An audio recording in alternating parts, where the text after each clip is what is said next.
Hi, this is Julian Robinson. I'm a Member of Parliament in the Government of Jamaica, and I served as a Minister of State in the last administration, and I'm also soon to be the General Secretary of the People's National Party, which is the opposition party in Jamaica.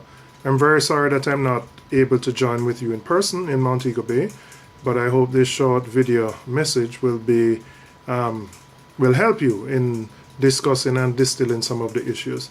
And let me welcome you to Jamaica and thank you for choosing Jamaica as the location for your conference.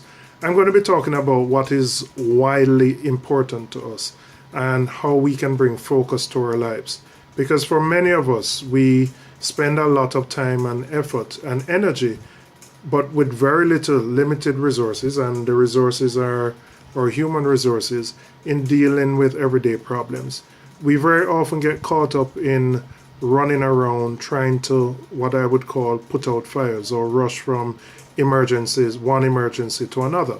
So to prevent this, I think it is important to determine and focus on what is important.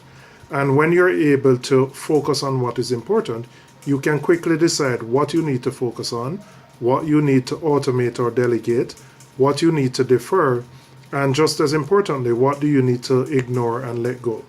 But the first step in terms of wanting to focus on what is important is to determine what is important. And we have to think about the future.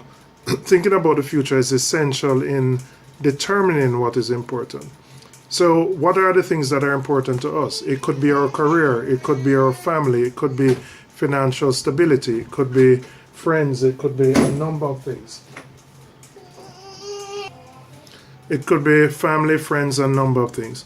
So every individual has to determine what is important in their life, in his or her life, and then determine the activities that will get you to the goals that are important to you.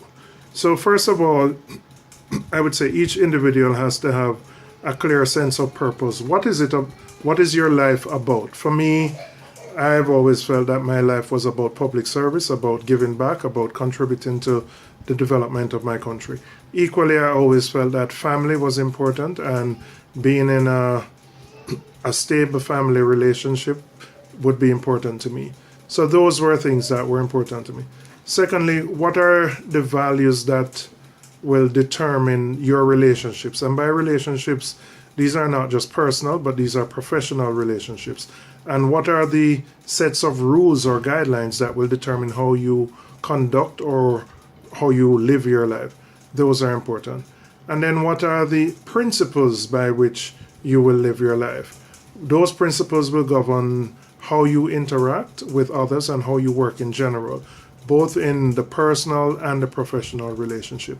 And then I think it's important to develop a clear vision of the type of life that you want to live. What do you want to do 5-10 years from now? Do you want to be married with 2 kids? Where do you see yourself from a professional perspective? Spiritually, if that's important to you, where do you see yourself? So I think all of these things, and then once you've worked out the principles, the visions, you can then set very specific goals. What are the things that you would like to achieve, and what are the intermediate steps to accomplishing that? Once you've been through that exercise, you can very easily determine what is important to you and what is not. And you can live a very full and rewarding life by focusing on those things that move you forward to the goals that are important to you. So I wish for you a successful conference. I hope it goes very well. I hope you have a wonderful time in Jamaica. And I hope that even after the conference, you come back to Jamaica as a visitor or to do business. Thank you and have a wonderful Saturday.